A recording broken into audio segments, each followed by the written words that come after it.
study, and play come together on a Windows 11 PC. And for a limited time, college students get The best of both worlds. Get the Unreal College Deal. Everything you need to study and play with select Windows 11 PCs. Eligible students get a year of Microsoft 365 Premium and a year of Xbox Game Pass Ultimate with a custom color Xbox wireless controller. Learn more at windows.com/student offer. While supplies last. Ends June 30th. Terms at aka.ms/collegepc. From origin to legend. I need to become a symbol. I need to become Batman. Become the hero. Someone's gotta step up. Build the legacy. Let's get to work.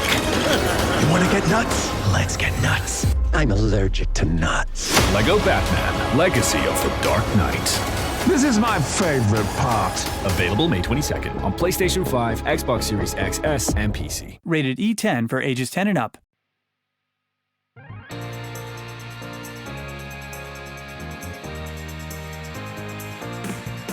Welcome to the All Things Nintendo podcast. I'm Brian Shea, and this is a weekly podcast to discuss all the biggest news and games from the world of Nintendo. Last week, I started this show by saying there wasn't much news happening, and then we got some heavy upheaval in the middle of our Mortal Kombat 2 review in the form of that Star Fox Direct that gave us less than 15 minutes notice. This week, I can confidently say the opposite. We have plenty of news to talk about. The floodgates seem to have opened, even though we still have Summer Game Fest looming. Later in the show, we will be taking one of those news stories and diving a little bit deeper. That news story is the retirement of one of the most legendary figures in Nintendo history, Takashi Tezuka. Later in the show, I will be joined by a very special guest to talk about that. But first, we are going to be working through this avalanche of news. And since there is so much, it'll just be me to start. So hope that's all right with you. I figured, we can just get through this news together. There's a lot of stuff to break down. And in the name of keeping things fairly streamlined here, I will just be the one going through the news here. But before we jump into that, I do want to talk a little bit about the kind of frenzied production scramble that we had last week, where, a friend of the show, Tim Geddes, was on the podcast talking with me about Mortal Kombat 2, which I very much enjoyed. And I think if you haven't seen it, you're a fan of Mortal Kombat or just want a fun video game adaptation, you could do a whole lot worse than Mortal Kombat 2. It fixes a lot of the problems of the first one. But, in our, in our frenzy to get back to the kind of upheaval of the Star Fox Direct being announced, I think we were a little reactionary because it had just happened in the moment. So I want to take this quick opening here to kind of give my thoughts on the Star Fox announcement 1 week later. There's been a lot of people making their opinions very well known. The two biggest complaints that I'm seeing is, oh my God, we're getting a Star Fox 64 remake again, which, I understand that. The Star Fox franchise seems to not be able to move forward from that very, very high that they had back in the late 90s. But on top of that, the continued discourse surrounding the designs. When Tim told me he didn't like the designs, I was kind of taken aback. I was like, really? You didn't like the designs? I thought they looked great. And then I went online afterwards and saw that not everybody, a lot of people were talking about how much they hate these character designs for the Star Fox characters. And I understand why someone would look at that, compare it to the designs we got we've had in Super Smash Brothers, we got in Star Fox 64, we've had in other games, and then of course the Super Mario Galaxy movie. And I can understand why somebody would look at that and be like, this is a downgrade. I've seen the comparisons to like Ugly Sonic from the original design of the Sonic movie character. I've seen all kinds of weird comparisons to like Muppets or, disgusting abominations of creatures. I understand why somebody wouldn't like it. I don't understand those comparisons, if I'm being quite honest. I think that this is an homage to the original designs of those characters. And I think it's never been more apparent. I put this out on my Blue Sky page. that these characters are designed to pay homage to the original puppet designs of the SNES Star Fox game. And if you're watching the video version, I'm flashing up on the screen right now the side-by-side comparison of the Japanese box art and the Star Fox on Switch 2 box art. And if you're looking at that, tell me that is not very extremely clear that that is what they are going for. They are going for calling back to kind of like the clunky puppet style designs of the Star Fox characters. And I know they kind of did that with Star Fox Zero, and maybe people even prefer those type of character designs. And I can see that. I think that they looked great. In like Star Fox Zero, for all of its problems, looked great, right? It was a very good looking game. I think Star Fox on Switch 2 is a great looking game. It's a game that is out in a month and a half, and I am stoked to play this game, even if it is that remake, right? And let's get into that a little bit. I pitched this on the game pitch episode with Giovanni Colantonio from Polygon a couple weeks ago, and it's almost like they watched that from the past and then decided to develop a game exactly like that. Like I always say, try to predict Nintendo's like their next move at your own folly, right? Like it's a fool's errand to try to predict what Nintendo's going to do. But I'm going to play this clip, and it's a cut down version from the show that I did with Gio. I cut it down for shorts over on my TikTok, Instagram, and then my All Things Nintendo Instagram page and the All Things Nintendo YouTube channel. I'm just going to play this clip in its entirety and tell me I did not call this to a T. Let's go. One of the pitches that I had, which was just like, let's reintroduce this franchise with kind of an ultimate remake of 64, because 64 itself is a retelling of the events of Star Fox SNES. Yeah. Star Fox Zero tried to retell the events again, and it's just like, give us the jumping off point. Even give us like a prequel mission where you're playing as James McCloud, and then the betrayal happens, and then with Pigma, and then that's the tutorial mission, and then that gives way to your story of like, all right, this is actually how the definitive events of Star Fox 64 happened. Okay, so again, that was a little bit edited, cut out a little bit of fluff, and because Instagram and YouTube, you have to be under 3 minutes for certain formats. But that was the gist of it, right? I think that I nailed that, and there's a reason that specific reason is why I think this is actually a good call for them to go back to Star Fox 64. It's that end part of that clip where you reestablish this is the canon of Star Fox. It all started with that prologue mission that I mentioned, where you play as James McCloud, and Peppy is along for the ride, but then Pigma betrays you, and that sets the stage for Fox to be the leader of Star Fox. So that is the prequel. That is the origin story of Fox coming into his own as the leader of Star Fox. I don't know how they're going to explore like any kind of struggles he has going into like this role, which was occupied by his now dead father. But I think it would be fascinating to be like, okay, this is the true origin story. This is the canonical origin story. It has been a long time since we've gotten a critically acclaimed or even well-liked Star Fox game. So I think it makes so much sense that they would want to reestablish Fox's origin story, and then from there expand it out into, we can tell new stories now. That is why I don't have a problem with this being a remake of Star Fox 64, because that is the quintessential nexus point of this Star Fox franchise and the story of it. If people came in to the story and it was like, Fox is going off an adventure and certain characters are not retained, and we saw with Assault, and we've seen with other games in the series, other crew members come in, and it's not necessarily, the same iconic, 4-character lineup. So I think it would be weird if we just jumped in to a story like that. I think this is a brilliant move by Nintendo to reestablish this character who, even if, you want to count Star Fox Zero, because it is a mainline entry, right? Even if you want to count that, which I lean on not counting it because so few people played that. The Wii U sold so poorly, And that game, even by Wii U standards, sold poorly. I think this is the best way to introduce these characters on their own. They're standing on their own. This is not them through the lens of Smash Brothers. This is not them through the lens of Starlink Battle for Atlas. This is the Star Fox story. This is the reboot. This is the origin story. This is Peter Parker being bit by the spider, gaining his powers, building his web shooters, and designing his suit. From here, we can go anywhere, right? After this game, it's even called Star Fox. This feels like a reset point for this franchise. That is why I am all on board with Star Fox. And I think that the character designs look fine. We could, maybe they'll release skins that make it so they look more like kind of the sleek look that we got in the movie or whatever. Like, you've seen it before where you can get so many different skins in a fighting game. You can get skins in Mario Kart World.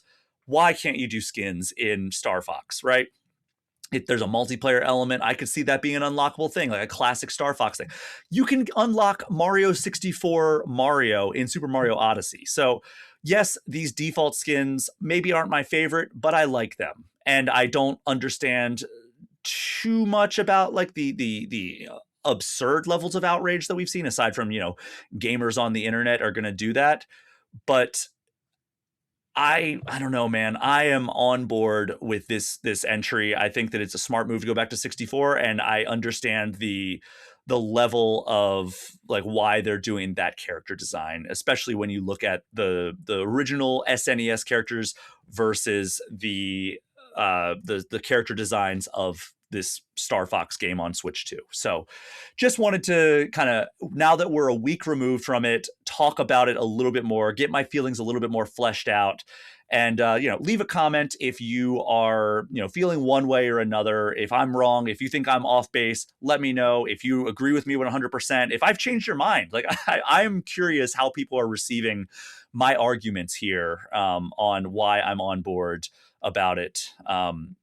So we're going to transition to the news in just a second here, but I did want to mention something related to Star Fox, because if you're as excited about Star Fox on Switch 2 as I am, and you're a Nintendo Switch Online subscriber, this came out after we finished recording, you can actually hear a sneak peek of the Star Fox soundtrack on the Nintendo Music app, because Nintendo added 10 songs from the upcoming Switch 2 game, which includes, new orchestral arrangements of things like the Star Wolf theme, the Corneria theme, and the opening theme. So you can go check that out on the Nintendo Music app if you have that installed on your phone or iPad or whatever device you're using to listen to Nintendo Music. So before we jump into the news, just want to give the standard reminder that this show is brought to you by the fine folks who support me on Patreon. Without them, this show literally would not exist. You can get access to the community Discord for as little as $3 a month. We're over there talking Nintendo and other games all day long.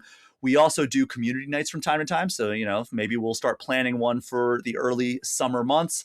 You can join that for just $3 a month, but there are also $5 and $10 tiers to get you things like early and ad-free episodes, shout-outs at the end of every show, and the recently restarted semi-regular extra podcast called All Things Gamers that goes out to the $10 patrons whenever I have something I would like to talk about. And hint, hint, I have stuff I want to talk about that are not related to the world of Nintendo. That is where all of my, gaming related at large thoughts go there. Maybe I'll even do some non-gaming related. We've got some big nerd culture movies coming out in the near future. There's a Spider-Man movie coming out.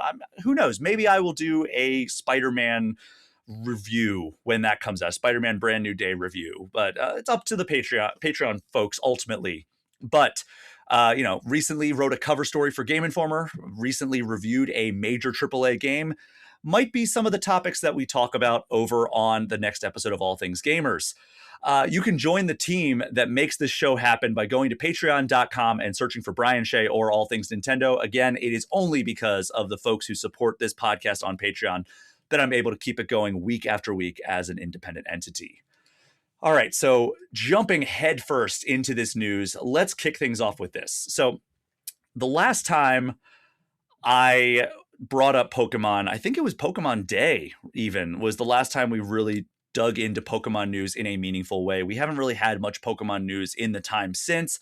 And, the last thing I talked about before launching into that spiel about the supporting the show on Patreon was the music of Star Fox. So if you're a fan of music, I have another story for you. So the Pokemon Company released a behind the scenes video of the NHK Symphony Orchestra recording the main theme for Pokemon Winds and Waves.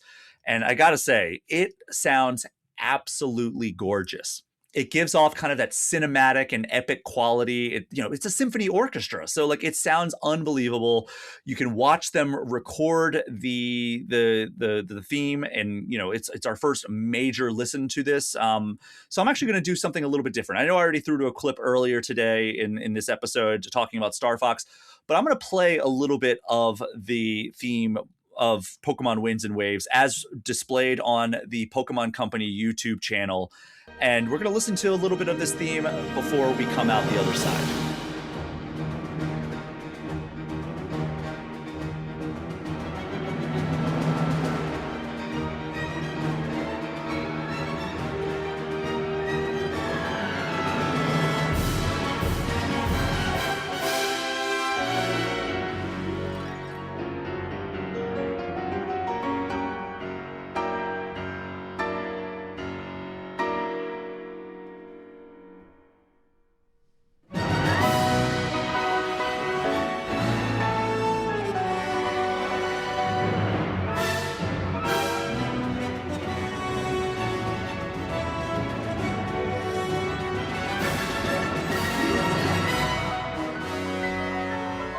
So as you know, Pokemon Winds and Waves releases on Switch 2 in 2027, and I don't know how these news stories kind of hit for people, right? Like, how do like the marketing push of here's the main theme of this game being recorded by an orchestra? How does that hit you?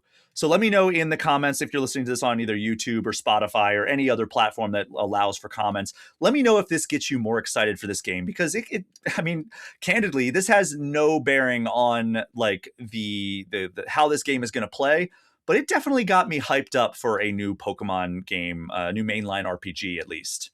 So moving on to the next news item here. Speaking of cinematic stuff, the Legend of Zelda movie is the next major Nintendo film that we know about. Who knows? Maybe they'll sneak in a Donkey Kong Country movie or a Luigi's Mansion movie without us even knowing, but I have my doubts that that's going to happen. It was originally scheduled for March 2027, the Zelda movie, that is. Then it was pushed to May 7th, 2027. And then this week, we got one of those infamous "This is Miyamoto" tweets. And here's what Shigeru Miyamoto had to say over on Twitter. Quote, "This is Miyamoto. I would like to let you know that the worldwide theatrical release date for the live action film of The Legend of Zelda has been moved up to April 30th, 2027 from May 7th. The team is working hard to deliver the film to everyone as soon as possible. There's less than a year to go until release, so thank you for waiting." So we still have no idea what the plot is going to be, but there are some hints that, indicators, we'll call them, that it may loosely follow parts of like, Breath of the Wild. Look at Zelda's outfit in that promotional shot that was released. She's wearing kind of the blue that Breath of the Wild Zelda wears. There's also Ocarina of Time hints. There's that set leak photo that came out that seemed to appear like it was like a Temple of Time looking set. It was very, very obscured though, so we're not going to know that for sure. But, I don't like to cover set leaks all that much. Like if there was like a secret character that was in like a set leak, I will not cover that. So please do not think I'm going to cover like every little thing. That was more of a like, okay, there is something here that is going to give us a little bit of an indication of what this story is going to be. I hate when people break into too much of like the minutia and like spoilers that come out of the sets. But that's kind of like an overarching story thing. So I'm going to draw the line probably right around there. But, we'll probably know a lot more about what this movie is in the coming months as they start ramping up the promotion of the Legend of Zelda movie, which, as Miyamoto indicated, arrives in theaters now on April 30th. Are your ad campaigns lighting up the dashboard, but not the pipeline? That's bullspend. And marketers are calling it out in Dashboard Confessions. My boss asked for results, so I opened my dashboard for the only positive-sounding metric I had: impressions. Cut the bull spend. See revenue, not just reach. LinkedIn delivers the highest return on ad spend of major ad networks. Advertise on LinkedIn. Spend $250 on your first campaign and get a $250 credit. Go to linkedin.com/campaign. Terms and conditions apply. Continuing on into the world of Nintendo, we got an updated financial report from the company, and we now have the latest Switch 2 sales numbers as of March 31st. So looking at the Switch 1 sales first, not a ton of movement on the top selling games. We did learn that Mario Kart 8 Deluxe is now up to 71.08 million units sold as of the end of March. And when you combine that with the Wii U version that sold nearly, in total together, it sold nearly 80 million units, which solidifies it as the 5th best-selling video game of all time. And outside of that, it also seems as though the Switch 1 software sales have largely flatlined. I mean, Animal Crossing's still doing all right, but like it's very, very incremental moves up the numbers as you look at like this quarter versus last. We also now have a fully fleshed out top 5 for Switch 2 software sales now, which reads as followed. 1, Mario Kart World at 14.7 million units, which I would presume that, very much aided by the fact that it was the first pack-in and it was the best way to buy the Switch 2 at launch. But still, Mario Karts always sell extremely well on whatever platform they're on. 2 is Donkey Kong Bonanza, more than 10 million units less than Mario Kart World. That's at 4.5 million units. Number 3, Pokemon Legends ZA at 3.9 million. 4 is Pokemon Pokopia at 2.4 million. And 5 is Kirby Air Riders at 1.87 million units. And still, I think I mentioned this last time, conspicuously absent from these sales numbers is Metroid Prime 4, which, unfortunately leads me to believe that it did not sell well, which, it's a huge bummer considering how rare Metroid releases are these days and how long we were all waiting for that game. I know some people were disappointed by it, but I think overall it was a good game. All we know from Metroid Prime 4 is that Nintendo confirmed back in February that across both Switch and Switch 2, that Metroid Prime 4 had crossed the million copies sold mark, which, that it's not nothing, but I can imagine that it's probably a surprise and a disappointment to them that it would sell fewer copies than say Kirby Air Riders. And then the final thing I want to touch on these sales numbers is that we learned that the Nintendo Switch has sold around 155 million units, or 156 million units, as of the end of March, and the Switch 2 has reached nearly 20 million units.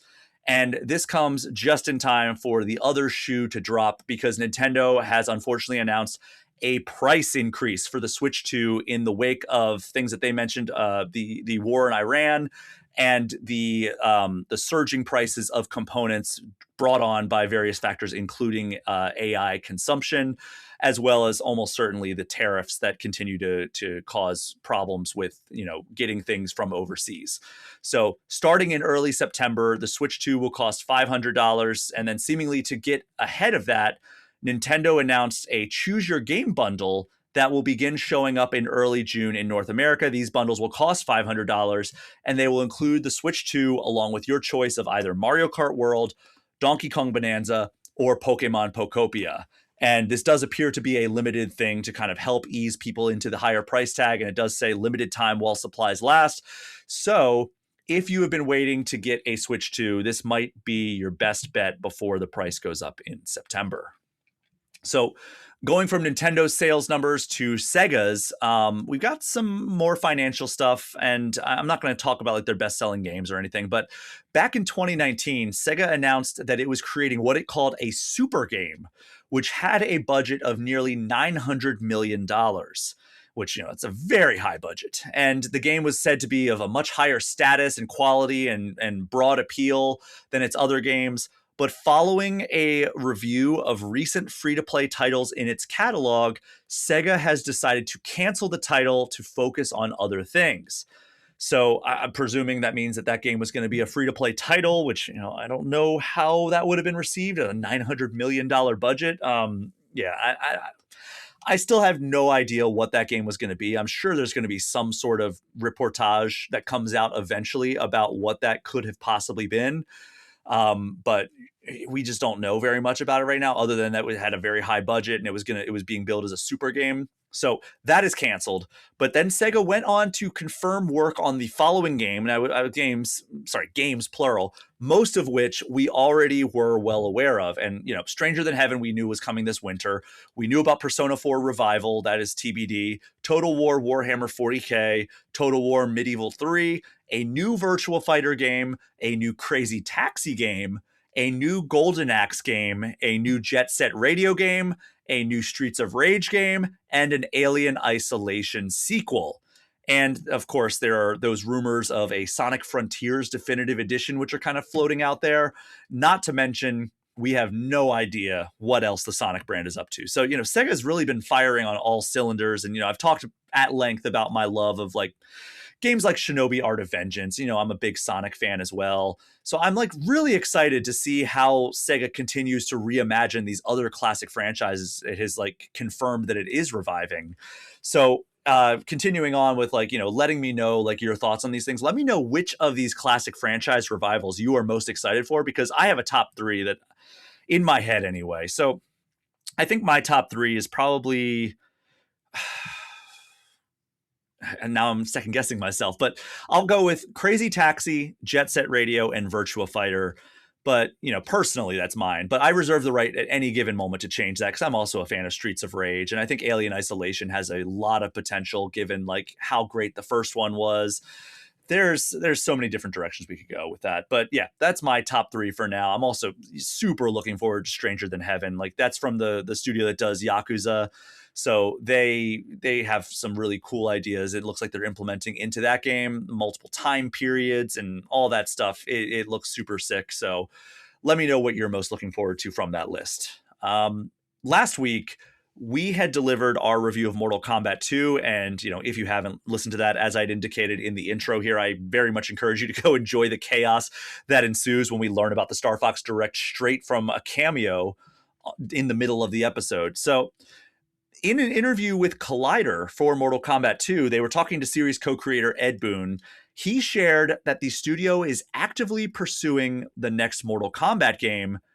And he also seemed to indicate that there might be more in the works than just that. He said, quote, "I wish I could tease something. I think if I teased and gave it away, I'd probably get in trouble. But we are actively pursuing. We're definitely pursuing a new Mortal Kombat game, and we're definitely doing more as well. So there's a lot of pots on the stove, not just with games, though, with other forms of media and whatnot. So we've got a lot of great announcements coming up." So the last Mortal Kombat game that came out outside of the Mortal Kombat Legacy Collection, which was done by Digital Eclipse, and that doesn't really count. That's a collection, a compilation of old games. So the last game that came out outside of that was Mortal Kombat 1 that came out in 2023, which I would say was pretty freaking divisive, mostly due to its reliance on things like microtransactions and its second campaign, which was heavily focused on live service elements and kind of not really based in quality control as much as it was quantity. It also is a controversial release for this particular listening audience since it ran and looked like absolute garbage on the Switch. So hopefully now that we have the Switch 2, whatever comes next can look and play much better now that they have more horsepower to work with. And, Summer Game Fest just a few weeks away, which would be, I think, why he might be a little cagey, but who knows? It's throwing darts at a wall while you're blindfolded right now. And we're trying to figure out what might get announced at Summer Game Fest. But, maybe we will learn more about whatever's next for Mortal Kombat there. I mean, we're due, right? It's 3 years since the last game. Even a trailer saying it's coming in 2027 would be cool, but we'll have to wait and see. So in this month's issue of Game Informer, we have Blood of the Dawnwalker, or The Blood of Dawnwalker. Sorry, I always mess up the in there. It's on the cover. We had a feature about Stardew Valley by contributor Ana Diaz. And as you know, Eric Barone, or Concerned Ape, as you probably know him, announced Haunted Chocolatier back in 2021, but it kind of keeps getting kicked down the line as he's worked more and more on Stardew Valley updates. And during this conversation that Anna had with Eric about Stardew Valley, she asked him about Haunted Chocolatier, and he gave us an idea of maybe why it's taking so long to make this game, outside of continuing to develop Stardew Valley updates. Here's what he said, quote, "It's way bigger than Stardew Valley, at least in terms of the amount of maps, the amount of monsters, the depth to the whole item system, and all the equipment slots and all the stuff like this. Everything is cranked up." So You can read the full feature on GameInformer.com if you have either a physical or digital subscription. That is up there right now, or it will be in the Blood of Dawnwalker issue that is set to arrive starting in mid-June to subscribers. So speaking of long-awaited indie games, we have a release date for a game we've been waiting a pretty long time for, and that is Mina the Hollower, which, that is the next game from the studio behind Shovel Knight, which is Yacht Club Games. It was supposed to come out last October, but it was delayed into this year. And up until last week, we had no idea when that would be, but we now finally know it's coming out on May 29th. So right around the corner. And if you're unfamiliar with Mina the Hollower, it's basically Yacht Club's homage to games like Link's Awakening and Oracle of Ages, Oracle of Seasons. It's like a Game Boy Color aesthetic, top-down action game. And every time I've played it a couple times now, maybe 3 times, at least 2 times. It has been fantastic. There are multiple weapons you can use. The core gameplay mechanic is hollowing, hence the name Mina the Hollower, where Mina can basically dig under the ground and explore new areas, or even use it to, dodge attacks, use that hollowing ability.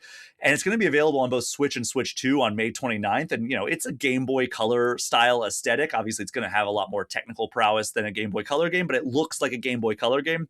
So the Switch and Switch 2 versions don't appear to be that different, but it seems like the Switch 2 version just has a much higher frame rate.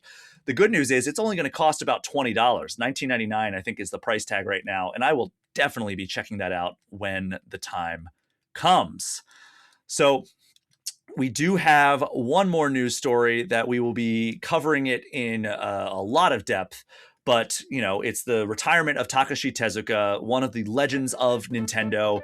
But we're going to cover that in the next segment. So we are going to take our only break of this episode, and when we return, I will be joined by a very special guest as we dive into the legacy of the legend Takashi Tezuka. We will be right back.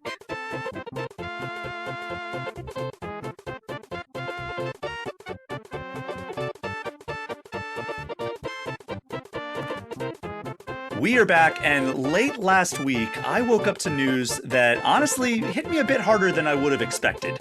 Takashi Tezuka is retiring after 42 years at Nintendo. So I wanted to spend the main segment of this episode talking about his career with someone who previously called him a coworker. She is the host of the Kit and Krysta podcast and worked at Nintendo for well over a decade. It's Krysta Yang. Krysta, how are you doing?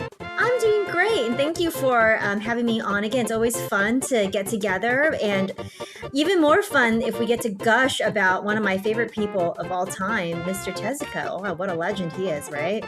Oh my gosh, yes. I wrote a thing about him on Game Informer the day that he announced his retirement, and just I called him the heart of Nintendo. Truly. And it's amazing. I don't think enough people realize just how fantastic his career has been. Mm-hmm.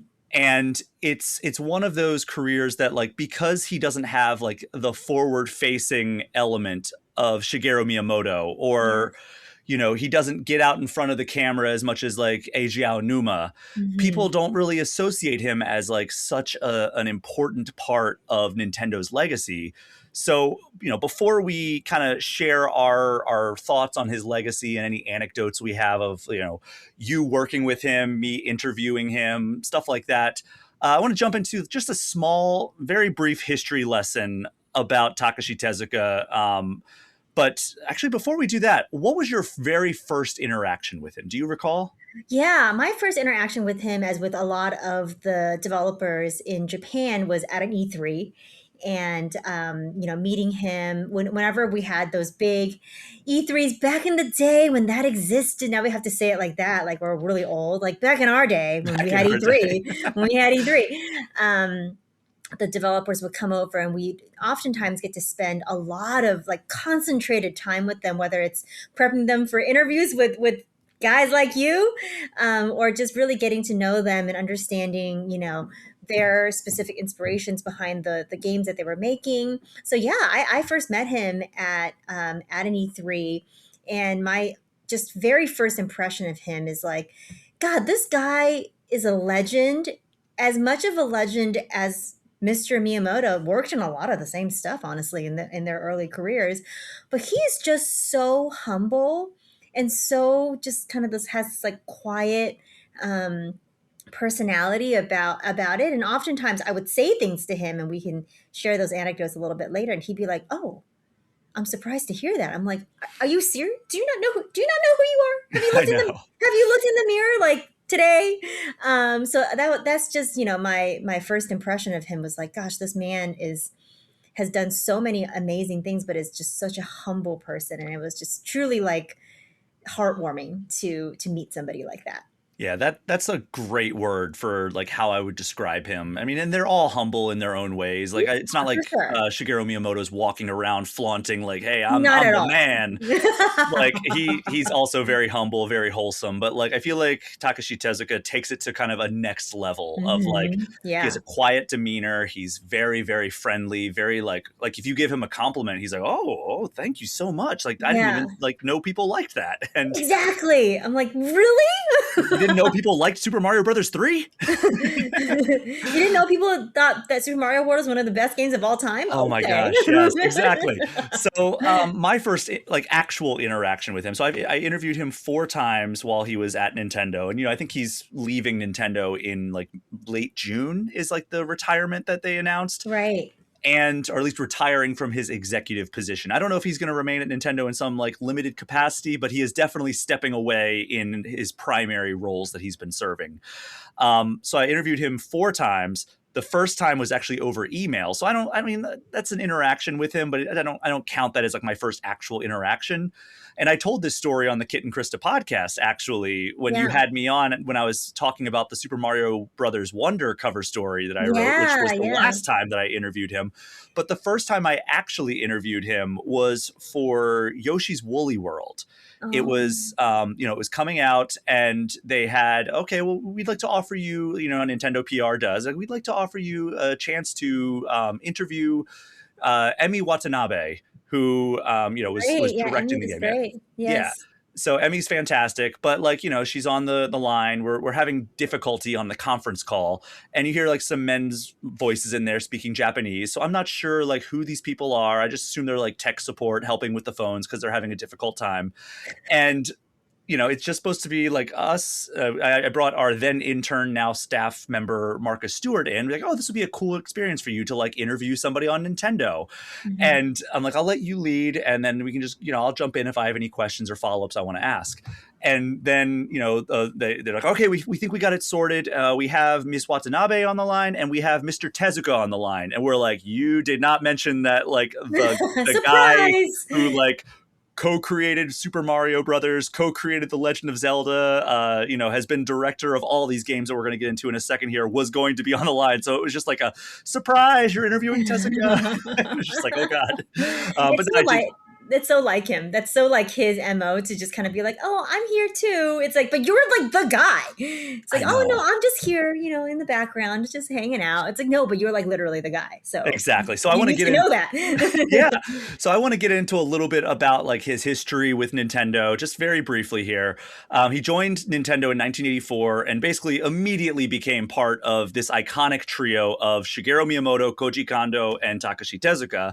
And he worked on Devil World, which was Miyamoto's first console exclusive game. And after that, they were kind of figuring out what they wanted to do. And Tezuka told his team that he had this desire to create a game featuring a large hero running around in a colorful world. And the result of that was Super Mario Brothers, which, Miyamoto directed while Tezuka was a designer on that. And in 2015, Tezuka told me this, quote, "Not long after its release, I did have a bit of an impression that people were enjoying Super Mario Brothers. There wasn't any place like the internet for people to exchange information, but I could hear feedback from my friends. I didn't think we did anything groundbreaking, but I definitely felt happy to hear that feedback." Again, that quote is about Super Mario Brothers, maybe one of the most foundational pieces of media in the 20th century. Yeah, but again, very, very much on point with his personality, where he's just like focused so much on putting the ideas out there into the world, and he's not so focused so much on like maybe the phenomenon it's become, and he's not really letting that kind of stuff color his perception in any way. He's just like, this is a super cool, fun thing that I wanted to do with my buddies, Mr. Miyamoto and Koji Kondo. And I just wanted to like hang out with my friends and like put the stuff out into the world. And that is such his personality. But I think that's truly where the magic is happening anyway. So it's pretty amazing.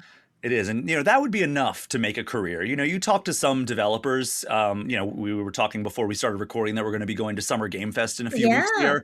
And, you talk to somebody like, oh my gosh, that is the creator of this one amazing game that I love. And like, that is like enough to be starstruck, right? Like that's enough to be like, oh my gosh, like, I love that one game that they created. That was just the beginning for Takashi he didn't Tezuka. stop there. He didn't stop there at all. So from the co-creation of Super Mario Brothers, he worked as a co-director alongside Miyamoto on the original Legend of Zelda. Then after that, he directed other games, including Super Mario Brothers 3, Super Mario World, The Legend of Zelda: A Link to the Past, The Legend of Zelda: Link's Awakening, Super Mario World 2 Yoshi's Island, and was the assistant director of Super Mario 64. And, after that, he moved basically into like a producer and supervisor role. But like, his resume with games that he had like direct hands in include things like Star Fox 64, Ocarina of Time, Paper Mario, Oracle of Ages and Seasons, Luigi's Mansion, Animal Crossing, Mario Sunshine, Wind Waker, Twilight Princess, Super Mario Galaxy 2, the new Super Mario Brothers series, A Link Between Worlds, the Mario Maker series, the Pikmin series, and Super Mario Brothers Wonder. Like, man, like how do you even like quantify that type of career? What a resume. Oh my goodness. I know, right? It is incredible to think about. And it is true. I think that people don't realize this because he is a bit more behind the scenes. He's not in the Nintendo Directs, he's not out there doing 1,000 interviews all the time about his work, but he's, sort of quietly a formidable, a foundational part of all of these amazing games, franchises that became, phenomenons, franchises that became a thing. He was very much a part of all of that. And so, yes, he definitely needs some credit Yes. for all of his work. Yeah. I mean, I think about like, there's always the argument of like, who is the Mount Rushmore of this or who is the Mount Rushmore of that? And it's like with Nintendo, there are so many amazing names you can put on there. I mean, it's hard. I mean, immediately you think of Shigeru Miyamoto, obviously. Sure. But like, it's like, all right, well, you got to put like Satoru Iwata. You've got to put like probably Gunpei Yokoi. Mm-hmm. And then it's like, well, Eiji Aonuma's got to be on there. But then it's like, well, Takashi Tezuka cannot not be on that, right? Like 6 heads. That's what we really do. 8 heads, or maybe more. It's just such a deep roster of legends. And like, it's hard to argue that like Takashi Tezuka is like anything other than maybe like number 2 at absolute worst in terms of like legends within Nintendo. Yeah, I think they're all tied for number 1. It's impossible to number do, 1 right? legends, right? Number 1 legends, all of them. They're just amazing. That batch of people that kind of started around the, the 80s and sort of stayed at Nintendo. We recently, Kit and I did a podcast episode this week about Mr. Miyamoto's legacy because he's coming up on 50 years at Nintendo, and Tezuka-san, 42 years, right? So I mean, they have just been like the foundation of Nintendo as a company, growing that sort of DNA of Nintendo magic. These are the people that did it. Yes, they're training wonderful developers to take over for them, so I don't think we should be like worried or anything like that, but it is a moment in time that you'll just never get again, is that group of people that started at Nintendo in the 80s and did all these incredible things to sort of build that foundation for the company. So that is something to kind of, look back and revere, and just really, you got to respect Mr. Tezuka for being a part of that. Absolutely. And I actually wanted to bring up a quote that I got in my final interview with Mr. Tezuka. I was talking to him about mentoring, because you brought up like how they're bringing up these other staff members. And this interview was a joint interview with Takashi Tezuka and Shiro Mori, who was the director of Super Mario Brothers Wonder. And here's what Tezuka told me. He said, when looking at creating a new Mario title, we actually went ahead and brought in a lot of younger people into our staff. There are people who hadn't made a Mario game before. They're our target audience. They're, of course, developers, but they're also people who enjoy playing games. And so they wanted to create something that they themselves would enjoy as gamers. We never, ever, ever ignore the feedback that we get from our new staff members. And when I present an idea myself, they really are quite honest in saying, yeah, I don't like that, or I do like that. I think that's a really beneficial environment that we have.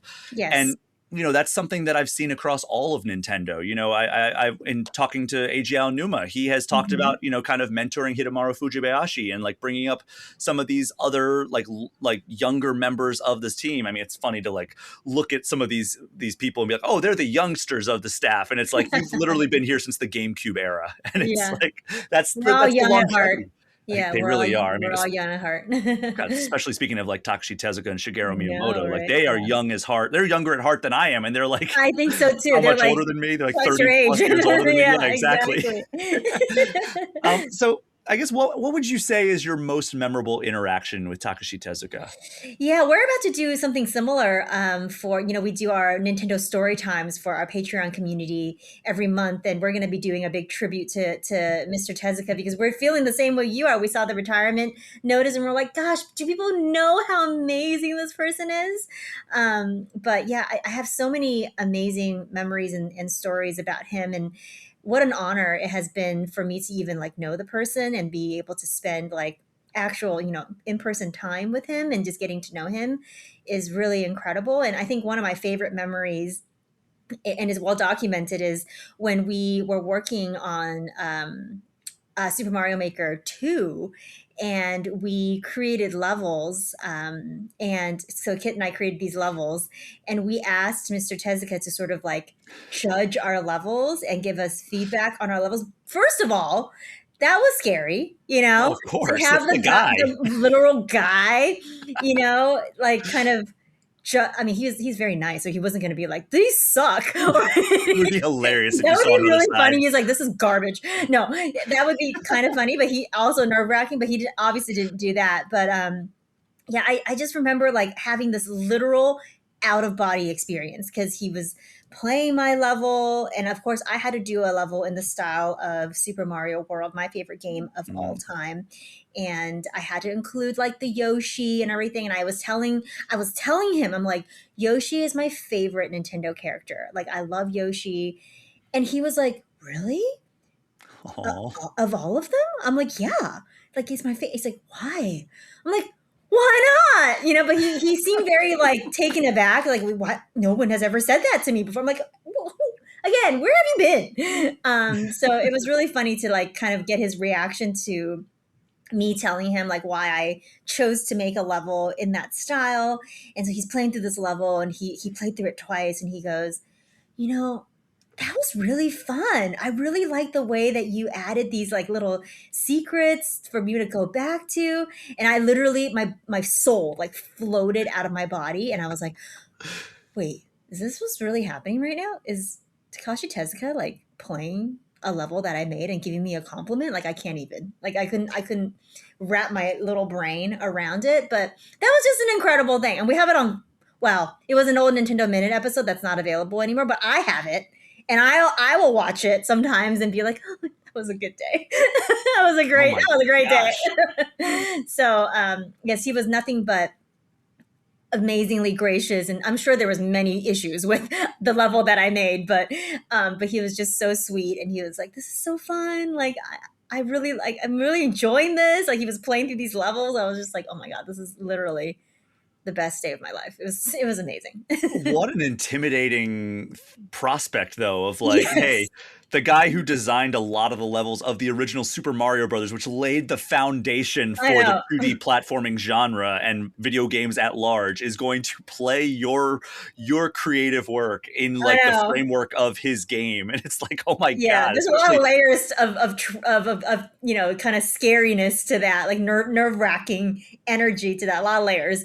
But amazing experience. And again, I just could not emphasize just what a just authentically like humble, sweet, just warm person he is. That's just him to the core. Like, I think I love Yoshi so much because it reminds me of him. It really does, actually. Like there Yeah, is, you know what I there are some mean? parallels to be drawn there, honestly. Yeah, like when I watched that Galaxy movie and Yoshi is just like a sweet little wholesome like sidekick to these main characters, like that's kind of him, you And know? oddly enough, Takashi Tezuka is also voiced by Childish Gambino. Yeah. This episode is brought to you by Beneful. Mornings are when the grind starts. Stretches, immaculate. Cardio, crushed it. Territory, marked. Sorry, geraniums. The dog routine is on point, but it can get a little wolf. That's why I fuel up with high-protein, Beneful freshly prepared meals. I'm eating clean with real meat and veggies, served fresh from the pantry. Kick boring in the bowl with Beneful freshly prepared meals. Visit Purina.com/Beneful to shop now. Honestly, like though, getting back to like your description of how Takashi Tezuka is in person, I always, because like, you know, when I say like, oh yeah, I've interviewed Shigeru Miyamoto, I've met him 2 or 3 times now, and it's like people are always, oh, what's he like? Like what's the? And I'm just always my response is always, he's the exact kind of person you would have wanted to create Mario. Like he's just like this joyful, wholesome, like friendly, outgoing guy who like always seems like he's having the best time of his life, no matter what he's doing. Totally. And I would say that extends to Takashi Tezuka as well. Yeah. Like that description matches him to a T, maybe in a slightly different way, because he's not as like outgoing as somebody like Shigeru Miyamoto. It's a little shyer, I think. Yeah, he's a little bit shyer, but he is still extraordinarily friendly and, like I said, extraordinarily wholesome. Yeah. And we get back to that word humble. When you read that resume, it's like, how does like even the most humble of human being has to walk around like, yeah, look at my resume. Look, like, I did this. Exactly. Look at like these games. it's incredible. And like, I think maybe my favorite memory outside of that surprise, like, hey, surprise, you're interviewing Tezuka as well, was maybe that exact same E3 where you did that, hey, critique our levels. I think it was E3 2019. I think so too. Yeah. It was the final in-person E3. Was it really? Oh, gosh, yeah, that's because so 2020 shut it all. They shut it all down with COVID. Oh, that's so depressing. I Anyways. know. It was a good one to go out on, though, because that was also when we got the reveal of Breath of the Wild's sequel, which would go on to be called Tears of the Kingdom. That's right. That was the surprise at the very end of that digital event, wasn't it? And I was on my way to interview Eiji Aonuma. I was the first interview of the day right after they announced that. Get ready. I have no questions prepared, but I'm ready. Exactly. But yeah, we were interviewing Takashi Tezuka for Super Mario Maker 2. Right. And it's interesting because he actually, like, I went into this thinking like, oh, well, I'm interviewing like Eiji Aonuma, and who took over after A Link to the Past, like for like, you know, basically shepherding in the Zelda franchise with Ocarina of Time. And then I'm interviewing Takashi Tezuka later in the day, who was the director of Link to the Past. You know, there's an anniversary coming up in a couple of years. It would be cool to just get a few quotes from them about this.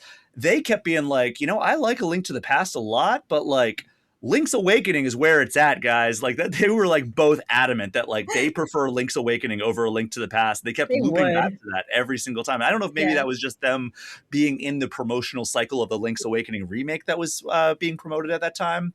I think they genuinely like that game, though. I think they do too. But like Tezuka was like, yeah, it was like the challenge of developing a Zelda game for the original Game Boy that was just like so invigorating to me. And it's just like, wow, that is such like a creative way to like go about being like, yeah, that's why I like that game, because it was hard to make it. And it was like, I'm sure it felt good to finish it. It was like, I finally did this, you know? Yeah, for sure, for sure. And we did a rapid fire interview. I don't know if you remember the Game Informer rapid fire. I love those. And I love that one. With Tezuka. And he was so much fun. And there's a moment where we were trying to like, Ben Hansen over at MinMax was at the time with Game Informer. And he was the one who was hosting the rapid fire. I was in the room shooting him. And then there was a camera on a tripod shooting Tezuka.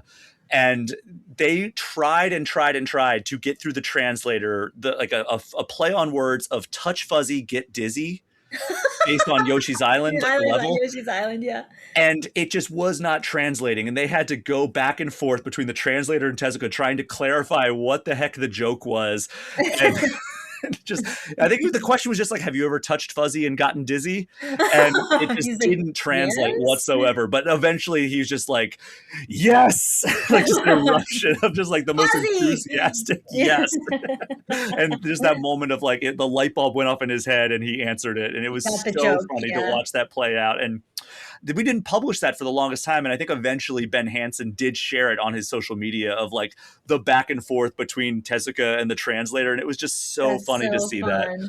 But yeah, that was maybe my favorite moment of my interactions with Tezuka. Yeah, there's so many. And I love the friendship between Mr. Tezuka and Mr. Miyamoto. They're truly like two best friends. You know, they came up together. They worked on so many of the same projects together. And yeah, well, like they truly were like besties. Like we would see them all the time together, just like hanging out, and they'll be like having a tea together or going to lunch together or just like walking around. And like, you know, you can tell that they really respected each other and they respected each other's opinions and just had that like, you know, like you have a work bestie. Like everybody needs a work bestie to like bounce ideas off of, and it makes it going to work like fun when you have a friend that you can be there with. So I'm a little sad for Mr. Miyamoto. I'm like, what is he gonna do without his work bestie? Like, who's he gonna have lunch and tea with? That's so sad. So I know, and it's a little bit sad, but I think he'll be all right. Yeah, I hope so. I mean, he still seems like he's like loving life at Nintendo. He's still doing the things. Yeah, he probably won't retire for a while. I hope not. I mean, it's still a joy seeing him like pop up on Nintendo Directs. We got to see him very briefly in that Star Fox Direct. I know. That happened. Whenever This Is Miyamoto happens, it's always like, oh, pay attention. Yes, exactly. Hey, this time we got the Zelda movie moving up a week, so that's fun. Oh, I know. Every time he comes out with some cool news. I mean, hey, I'm here for it. And also, speaking of his collaboration with Shigeru Miyamoto, you know, they both worked together on the Super Mario Brothers movie as well. Like Shigeru Miyamoto was the forward-facing person, but Tezuka was right there in the credits, right after his name is Tezuka's name. So yeah, it's like creative executive, I believe, was his title on that. Miyamoto, Tezuka, Kondo is like the three musketeers, really. It really was. What an iconic trio. I'm just so bummed that I never got to interview Miyamoto and Tezuka together. I got to interview Miyamoto and Kondo together, which was a career highlight for me. But it would have been great to see him and Tezuka together. That would have been magical. But you know, that is my like gold standard for friendship. Like if I can have any friendship that is as beautiful as Miyamoto and Tezuka's friendship, then I would have been a very lucky person in life, because those two are just, they were meant to be together and they were really meant to do all those wonderful things together. I don't think honestly that Mr. Miyamoto could have done those wonderful things without Mr. Tezuka, and vice versa. I think they brought out the best in each other. And I mean, gosh, if you were to meet one person in your life that lets you do that, like, wow, that's a very blessed thing to have. So I'm so happy for both of them. I'm happy for Mr. Tezuka to kind of end his career on like on an absolute high, and he seems to have like done all the wonderful things that he wanted to do, and maybe he can take a long rest and well-deserved restful retirement. So yeah, I hope that for him. We're definitely wishing him all the best. I mean, it's great that he is retiring at, you know, a relative young age in terms of like, you know, going to work himself into like into the bone and like into old age. I mean, if you wanted to, that'd be great because we get more content from Takashi Tezuka. But, you know, happy for him and whatever he ends up doing.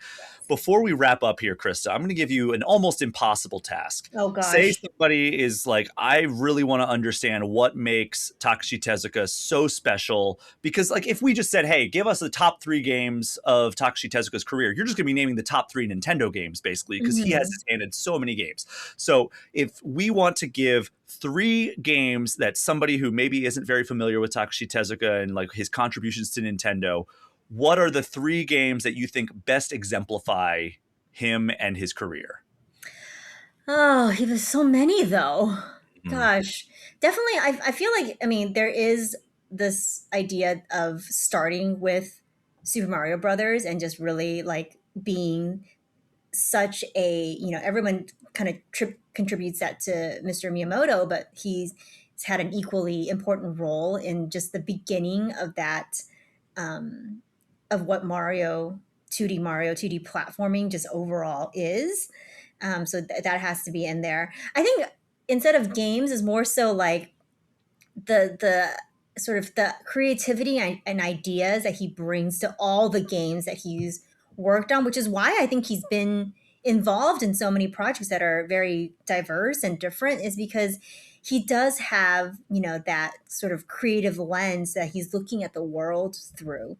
And that is something that's very special and very unique to him. And I think, his way of creating characters, his way of like interacting with the world is just very different than any ordinary person out there. So I think that's what really makes him special. And I think all the games that he's worked on, you can see that fingerprint in there. It's like, that is a very unique way of looking at something. And gosh, isn't that fun? Isn't that special? Isn't that like wholesome and adorable and wonderful? And I think that's him. That's his fingerprint.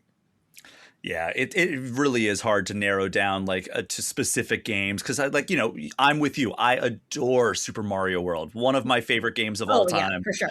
It's my favorite Mario game of all time. It's my favorite platformer of all time. Yeah. And like the only things that beat it are basically like Breath of the Wild, Ocarina of Time, and Final Fantasy X. And then it's like Super Mario World. So it's like I immediately want to go there. I mean, Yoshi's Island is such a thing that feels so typical of him. And then I would say Link to the Past, but obviously, as we talked about, Tezuka would say probably Link's Awakening. So, which, he admits that he didn't really ask permission for some of the cameos in that game the first time around, because it was such like an off the books project. But when I asked him about it, like, hey, did you get like permission this time around to Aonuma? He was like, yeah, well, I went over to Tezuka and asked him, and he's like, yeah, sure. He's like, yeah, you can do those characters. Yeah. But yeah, I mean, Takashi Tezuka, again, we're wishing him all the best in retirement. He's an absolute legend, a mainstay for all of Nintendo's life in video games, which, 42 years. What a run. What a resume. I don't know if we'll ever see another resume like his. I mean, it's like him and Shigeru Miyamoto and then everybody else in terms of like strength of resume. And we'll miss seeing him around. Like he's fantastic. Totally. And I don't know what else to say, but thank you so much for joining me for this episode of All Things Nintendo, Krysta. Thanks for having me. It's great to be here as always. And thank you so much, everyone, for listening. As you know, my Patreon and the associated Discord server are the best ways to get any questions or comments in. You can also get in touch with me at brian@allthingsnintendo.com or hit me up on Blue Sky or Instagram at Brian P. Shea. Krysta, tell everyone where they can find you online. We are everywhere at Kit and Krysta, and we also have a Patreon. It's patreon.com/Kit and Krysta if you'd like to support us. And please go support their show. They do amazing work. That is our show for this week. Thank you again for listening. Take care. We'll see you next time.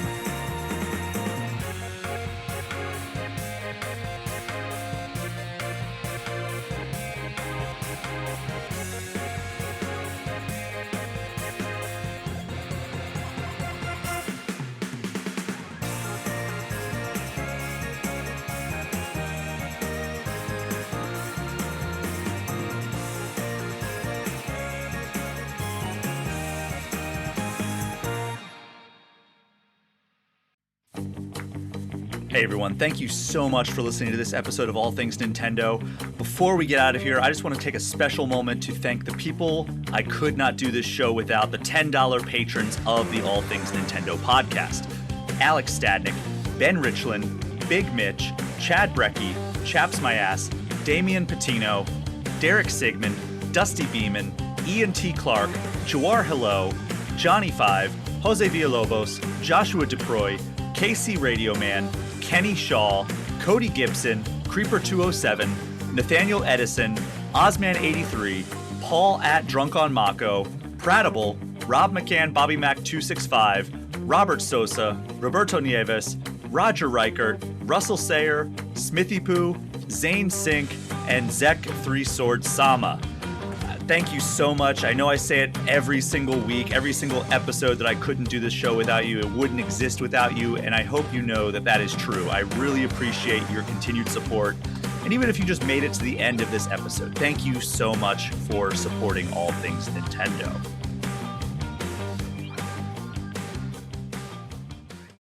Hey there, I'm Hugh from Poderation.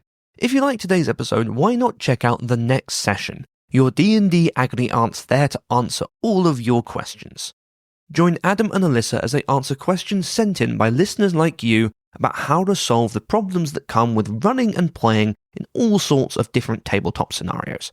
Available wherever you get your podcasts.